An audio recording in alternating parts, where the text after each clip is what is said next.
RRC नेटवर्कच्या latest बातमीपत्रात आपले स्वागत। अशा आहेत आजच्या हेडलाईन्स। हेडलाइन्स प्रस्तुत करता the smart electronics mall, MV sales, Kholeshwar road, Akola. अच्छा प्रोडक्ट, अच्छी क्वालिटी।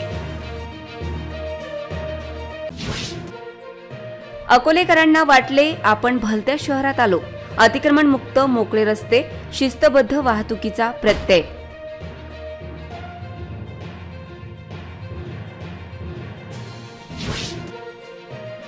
राज्यपाल सीपी राधाकृष्णन यांचा अकोला दौरा, कृषी विद्यापीठाच्या शेत शिवारावर घेतली माहिती।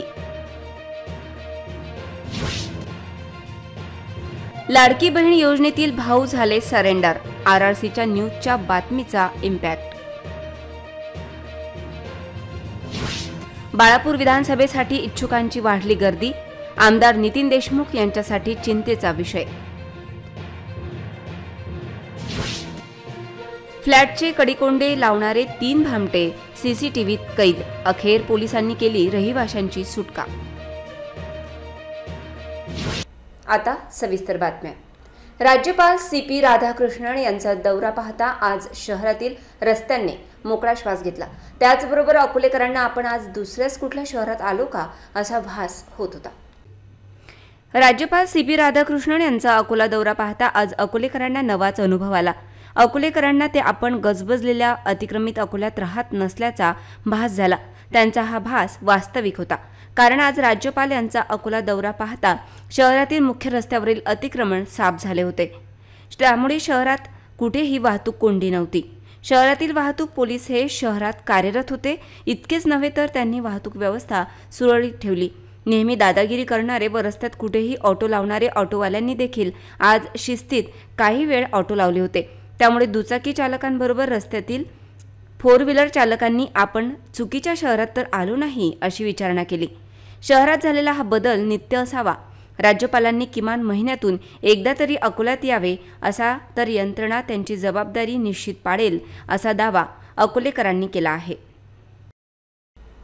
बुलढाणा जिल्हा दौऱ्यानंतर राज्यपाल सीपी राधाकृष्णन यांचे आज अकोला जिल्ह्याच्या दौऱ्यावर आगमन झाले। त्यांनी कृषी विद्यापीठात दौरा करत पीक परिस्थितीची पाहणी केली। भंडारा, गोंदिया, चंद्रपूर, गडचिरोली, वर्धा, अमरावती व बुलढाणा जिल्हा दौऱ्यानंतर राज्यपाल सीपी राधाकृष्णन यांचे आज अकोला जिल्ह्याच्या दौऱ्यावर आगमन झाले। जिल्हाधिकारी अजित कुंभार, जिल्हा पोलीस अधीक्षक बच्चन सिंह, डॉक्टर पंजाबराव देशमुख कृषी विद्यापीठाचे कुलगुरू डॉक्टर शरद गडाख व इतर अधिकाऱ्यांनी त्यांचे स्वागत केले। विद्यापीठातील पीक परिस्थितीची राज्यपालांनी आज पाहणी केली। त्याचबरोबर विद्यापीठाच्या प्रक्षेत्रावरील विविध पिके यांची परिस्थिती जाणून घेतली। यावेळी विद्यापीठाचे अधिकारी, शास्त्रज्ञ मोठ्या संख्येत उपस्थित होते। लाडकी बहीण योजनेला महिलांकडून उत्स्फूर्त प्रतिसाद मिळत आहे। लाडकी बहीण योजनेसाठी चक्क 6 भावांनी अर्ज केला होता। या प्रकरणी एक अपडेट समोर आली असून 6 पैकी 2घांनी 9,000 रुपये शासनाकडे परत केले, तर 4घांनी याबाबत एक खुलासा केला आहे। अकोला जिल्ह्यातील 6 पुरुषांनी नारी शक्ती दूत ॲपवर स्वतःचे आधार अपलोड करून संपूर्ण खोटी माहिती भरली होती। महिला व बालकल्याण विभागाला आधार सीडिंग दरम्यान हा प्रकार उघडकीस आला होता। त्यानंतर जिल्हा प्रशासनाकडून या 6 पुरुषांना नोटीस बजावत या सर्व प्रकाराचा खुलासा मागवला होता। याविषयी आरआरसी न्यूजने सर्वप्रथम बातमी प्रसारित केली। प्रशासनाने नोटीस बजावल्यानंतर 6 पैकी 2घांनी 3 महिन्यांचे आलेले प्रत्येकी 4,500 रुपये असे एकूण 9,000 रुपये परत केले आहेत। या 2घांनी 1 ऑक्टोबर रोजी जिल्हा महिला बालविकास अधिकारी कार्यालयाकडे रकमेचा चेक सोपवला होता, तर लाडका भाऊ म्हणून चुकीने अर्ज भरला असा खुलासा उर्वरित 4घांनी सादर केला आहे। विधानसभेच्या बाळापूर मतदारसंघात तर इच्छुकांची भाऊगर्दी दिसते। त्यामुळे विद्यमान आमदार नितीन देशमुख यांना कडवी झुंज द्यावी लागू शकते अशी चर्चा आहे। गेल्या आणि आताच्या निवडणुकीचे समीकरण बदलले आहे। महायुती महाविकास आघाडी अस्तित्वात आली, त्यामुळे जुन्या मित्रांची जागा नव्यांनी घेतली। या मतदारसंघात शिवसेना उद्धव ठाकरे पक्षाकडून आमदार नितीन देशमुख यांची उमेदवारी निश्चित मानली जाते, परंतु त्यांना आव्हान देण्यासाठी अनेक जण तयारीत आहेत। भारतीय जनता पक्षाकडून माजी आमदार नारायण गव्हाणकर, बळीराम शिरस्कार, वंचित बहुजन आघाडीकडून चंद्रशेखर चिंचोळकर, रेहमान खान यांच्या नावाची चर्चा आहे. चिंचोळकर यांनी काँग्रेसला सोडचिठ्ठी देऊन वंचितमध्ये प्रवेश केला. तसेच माजी आमदार नतिकुद्दीन खतीब यांचे सुपुत्र ऐनुद्दीन खतीब यांचे नाव चर्चेत आहे. वेळेवर ते काय भूमिका घेतात ही उत्सुकता आहे. आमदार नितीन देशमुख यांनी शिवसेनेची साथ सोडली नाही. तसेच आपल्या कार्यकाळात केलेली कामे ही त्यांची जमेची बाजू आहेत. परंतु या निवडणुकीत देखील करिश्मा दाखवण्यात ते यशस्वी ठरतात का, याबाबत मतदारसंघात बोलले जात आहे. महायुती आणि वंचित बहुजन आघाडीचे कडवे आव्हान त्यांच्या समोर राहू शकते. त्याचा सामना ते कसा करतात यावर बरेच काही अवलंबून राहणार आहे. बाळापूर मतदारसंघावर भाजपची पकड राहिली आहे. परंतु भाजप सेना युतीमध्ये ही जागा शिवसेनेच्या वाट्याला गेली. नितीन देशमुख विजयी झाले. परंतु गेल्या विधानसभा निवडणुकीनंतर महाराष्ट्रातील राजकारण बदलले. यंदा मात्र शिवसेनेत फूट पडली. जुने शहर डाबकी रोड मार्गाच्या विस्तारीकरणाची चर्चा सुरू आहे. त्या अनुषंगाने मार्ग सर्वेक्षण आणि अतिक्रमणधारकांच्या घरांवर मार्किंग केले आहे. पण अद्याप डाबकी रोड विस्तारीकरण मात्र रखडले आहे. महापालिका प्रशासनाने संबंधित ठेकेदाराला कार्यादेश दिले, परंतु अद्याप रस्त्याचे विस्तारीकरण होऊ शकले नाही. इतकेच नव्हे तर आता या कामासाठी प्राप्त रक्कम परत जाण्याची शक्यता आहे.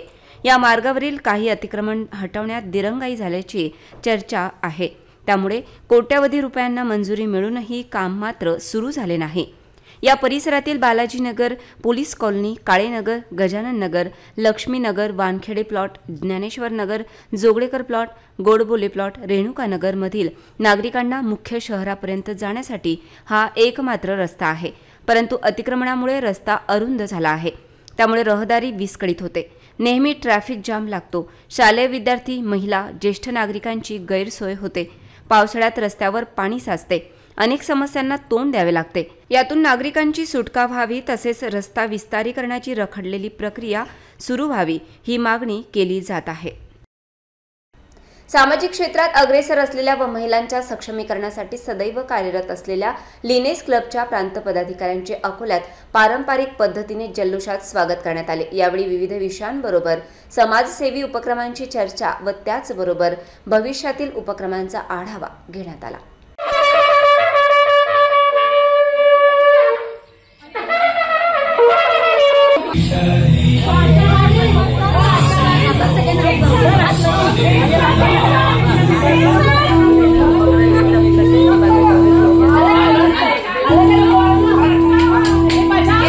महिलांच्या सक्षमीकरणासाठी व समाजसेवेच्या कार्यात सदैव तत्पर असलेल्या लिनेस क्लब अकोल्याच्या वतीने लिनेस क्लबचे मार्गदर्शक लिनेस कल्पनाजी देशमुख यांच्या निवासस्थानी राज्याच्या पदाधिकाऱ्यांची बैठक आयोजित करण्यात आली होती.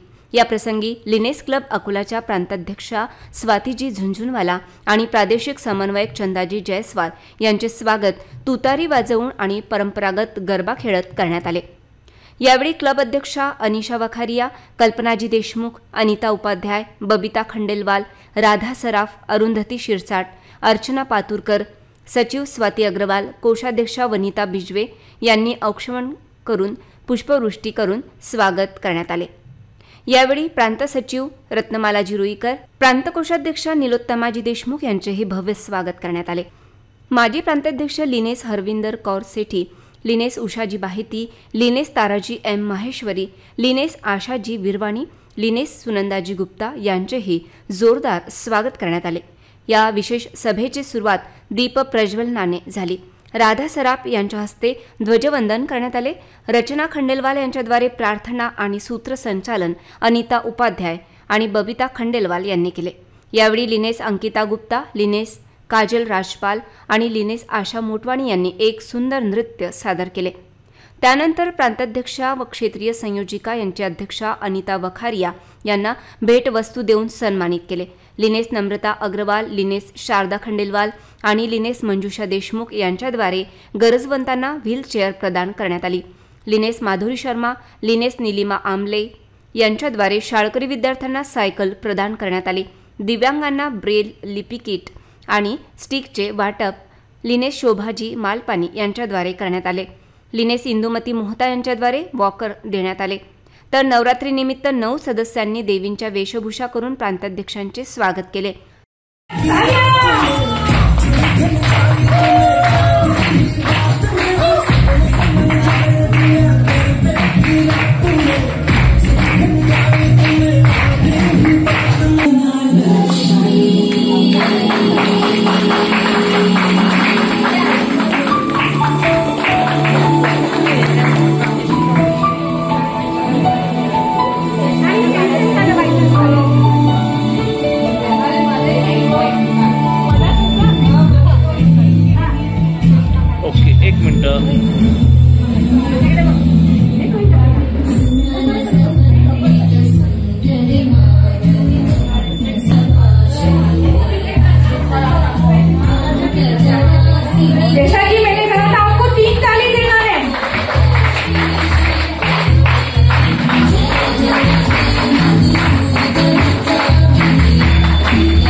तर या 9 महिलांची वेशभूषा लिनेश राजश्री देशमुख, अलका उमाळे, गीता रुपरेलिया, श्रद्धा जोशी, लिनेश जयश्री भारती, लिनेश वनिता बिजवे यांनी अतिशय सुंदर साकारली होती। सभेची सांगता रुचकर भोजनाने झाली। या सर्व सुरेख आयोजनाचे श्रेय लिनेश कल्पनाजी देशमुख यांना जाते। त्यांनी अतिशय आदर आतिथ्य करत प्रत्येक पदाधिकारी सदस्यांचे मनापासून स्वागत करत प्रत्येकाचे आभार मानले। प्रेजेंस ऑफ माइंड देखकर जब हम ऊपर एक्टिविटीज करने जा रहे थे तो और वो भी प्रेरक रही। और क्या कहूँ मैं, जैसे दिल मांगता है, दिल ढूंढता है, कुछ क्या है वो गाना गाए तो मेरा दिल ढूंढता है, फिर कुछ वही फुर्सत के दिल ढूंढता है, हाँ फिर वही फुर्सत के। झुंझुनवाला और रीजन चेयरपर्सन चंदा जी जायसवाल और से आपका हार्दिक स्वागत करती हूँ और आपके संबंध में 2 लाइनें कहना चाहूंगी। बेसब्री से इंतजार, दिल को था आपका बेसब्री से इंतजार, पलके भी थी आपकी एक झलक को बेकरार, आपके आने से आई है कुछ ऐसी बहार, आपके आने से आई है कुछ ऐसी बहार कि दिल बस मांगे आपके लिए खुशियाँ बेशुमार। जे आजच्या लोकांनी जे स्वागत केलेलं आहे ते स्वागत लिटरली अभूतपूर्व आहे। त्याला थँक्स नाही म्हणायचं, मेमोरेबल व्हिजिट झालेली आहे आणि एमओसीचं अगदी मनापासून अभिनंदन करते की खूप छान जे सिच्युएशन ठरलेली आहे, जो माहोल बनवलेला आहे त्या माहोलला अनुरूप एमओसी आहे। भाभी जी और आशा भाभी जी, उसके बाद सुनंदा जी, इन सब के साथ हमारी रत्नमाला जी रुईकर एवं कोषाध्यक्षा हमारी दिव्या देशमुख और हमारी क्लब की अध्यक्षा अनिशा जी और विशेष रूप से कल्पना जी, जो हमारी आज की इस महफिल की जिन्होंने इतनी रौनक बढ़ाई है और उनकी वजह से सारी पॉजिटिविटी है। वहाँ से सब ऐसे लग रहा था जैसे सब माता का मंदिर में आ रहे हैं हम, और मंदिर में जितनी प्रसन्नता लगती उतनी ही प्रसन्नता यहाँ लग रही है। सभी को देखकर तो लग ही रही है, लेकिन माहौल कुछ बहुत ही अच्छा बनाया है। अंमली पदार्थांची तस्करी वाढली असून अमरावती पोलिसांनी याविषयी कारवाई सुरू केली आहे। दरम्यान गांजा येतो तरी कुठून याचा शोध पोलिसांना घ्यावा लागणार आहे। अमरावतीच्या गाडगेनगर पोलीस स्टेशनच्या हद्दीत पंचवटी चौकात डॉक्टर पंजाबराव देशमुख रुग्णालयाजवळ 2 व्यक्ती गांजा बाळगून असल्याची माहिती मिळाली। पोलिसांनी कारवाई करून 1,97,000 रुपयांचा गांजा जप्त केला। गुरुवारी रात्री झालेल्या कारवाईमध्ये पोलिसांनी आझाद नगर निवासी सय्यद अजमत सय्यद मुकद्दर तथा लालखडी निवासी समीर शाह नजीर शाह या दोघांना अटक केली। पोलीस अधीक्षक नवीन चंद्र रेड्डी, पोलीस उपायुक्त कल्पना बारवकर यांच्या मार्गदर्शनात सहाय्यक पोलीस आयुक्त शिवाजी बचाते, अरुण पाटील यांच्या नेतृत्वात कारवाई केली। शहरात काही दिवसांपासून गांजाची विक्री वाढलेली दिसते। सणासुदीच्या काळात या प्रकाराला आळा घालण्यासाठी पोलिसांनी पुढाकार घ्यावा अशी मागणी होत आहे। नवरात्र उत्सवाला अकोट येथे उत्साहात सुरुवात झाली। शहरातील देवी मंदिरांवर आकर्षक रोषणाई सजावट करण्यात आली आहे। मोठ्या संख्येत भाविक नवरात्र निमित्त दर्शनासाठी येत आहेत। अकोट शहरात गुरुवारी नवरात्र उत्सवाला उल्हासात आरंभ झाला। शहरात 72 नवदुर्गा मंडळे तथा 13 शारदा मंडळांनी मातेची स्थापना केली। 9 दिवस चालणाऱ्या उत्सवात सर्व देवी मंदिरात रोज पूजा, यज्ञ आणि धार्मिक कार्यक्रम आयोजित करण्यात आले आहेत। शहरासह तालुक्यात आनंद व उत्साहाचे वातावरण आहे। शहरातील देवी मंदिरांवर आकर्षक रोषणाई सजावट करण्यात आली आहे। सार्वजनिक मंडळांनी देखील आकर्षक रोषणाई केलेली दिसते। गुरुवारी ढोल ताशांच्या गजरात आणि जय माता दी असा जयघोष करीत सार्वजनिक मंडळाच्या कार्यकर्त्यांनी विविध रूपातील मातेची भक्तिभावाने स्थापना केली। नवरात्र उत्सवाच्या अनुषंगाने शहरात कडक पोलीस बंदोबस्त ठेवण्यात आला आहे। नवदुर्गा महोत्सव शांतता आणि उत्साहपूर्ण वातावरणात साजरा करावा असे आवाहन पोलिसांनी केले आहे। अमरावतीच्या बस डेपो समोर मोठ्या प्रमाणात अतिक्रमण असून याकडे महापालिकेचे त्याचबरोबर शहर वाहतूक शाखेचे दुर्लक्ष असल्याचे चित्र आहे। या दुर्लक्षामुळे शहरात वाहतूक कोंडीची समस्या समोर आली आहे, ती दूर करण्याची मागणी होते। अमरावती मध्यवर्ती आगारासमोरील चौकात खासगी वाहनांनी, फळे विक्रेत्यांनी व ऑटो चालकांनी अतिक्रमण केले आहे। त्यामुळे अमरावती आगार परिसरात नेहमीच वाहतूक कोंडी होते। ही वाहतूक कोंडी कोण सोडवणार असा प्रश्न अमरावतीकरांना पडला आहे। अपघात झाल्यास कोण याला जबाबदार असाही प्रश्न विचारला जात आहे। शुक्रवारी दुपारी 3 वाजताच्या सुमारास या ठिकाणी वाहतूक कोंडी झाली होती। मात्र वाहतूक पोलीस तात्पुरती वाहतूक कोंडी सोडवतात, मात्र कायमस्वरूपी उपाययोजना केली जात नाही। म्हणून बसस्थानक परिसरातून समाधान नगरातून होली क्रॉस शाळेकडे जाणाऱ्या वाहनांना अडथळा निर्माण होतो। तसेच रुक्मिणी नगरकडे व रेल्वे स्टेशनकडे जाणारी वाहने चौकात एकत्र आले तर वाहतूक कोंडी होते। चौकातील फळ विक्रेत्यांचे अवैध अतिक्रमण काढावे अशी मागणी होत आहे। ऑटो चालक ही नियमांची उल्लंघन करतात। पार्किंग ठिकाणीच ऑटो चालकांनी पार्किंग करण्याची गरज आहे। ही समस्या सोडवण्यासाठी महापालिकेने व वाहतूक पोलिसांनी पुढाकार घेणे गरजेचे आहे। वरिष्ठ पोलीस अधिकाऱ्यांनी समस्या सोडवावी अशी मागणी होत आहे। पोलीस नवरात्र उत्सवानिमित्त बंदोबस्तात व्यस्त असताना मध्यरात्री अकोट शहरातील दर्यापूर रोडवरील बालाजी अपार्टमेंटमधील घराचे कडी-कोंडे बाहेरून लावून एक बंद असलेले घर फोडण्याचा चोरट्यांनी प्रयत्न केला। हा व्हिडिओ व्हायरल होत आहे। अकोट येथे घरफोडीचा एक असफल प्रयत्न सीसीटीव्हीत कैद झाला। तिघांनी अगदी निश्चय करत घरफोडीसाठी ते या बालाजी अपार्टमेंटमध्ये घुसले आणि त्यांनी पटापटा इतर घरांचे बाहेरचे कडी-कोंडे लावणे सुरू केले। पण सजग लोकांनी लगेच पोलिसांना फोन केला।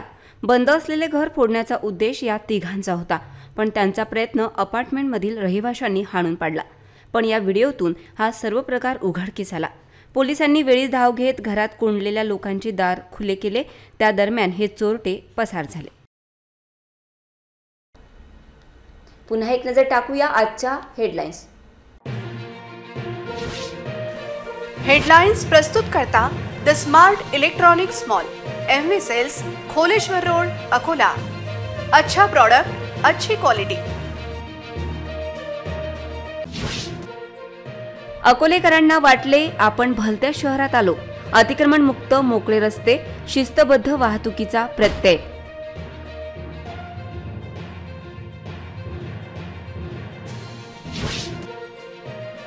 राज्यपाल CP राधाकृष्णन यांचा अकोला दौरा, कृषी विद्यापीठाच्या शेत शिवारावर घेतली माहिती।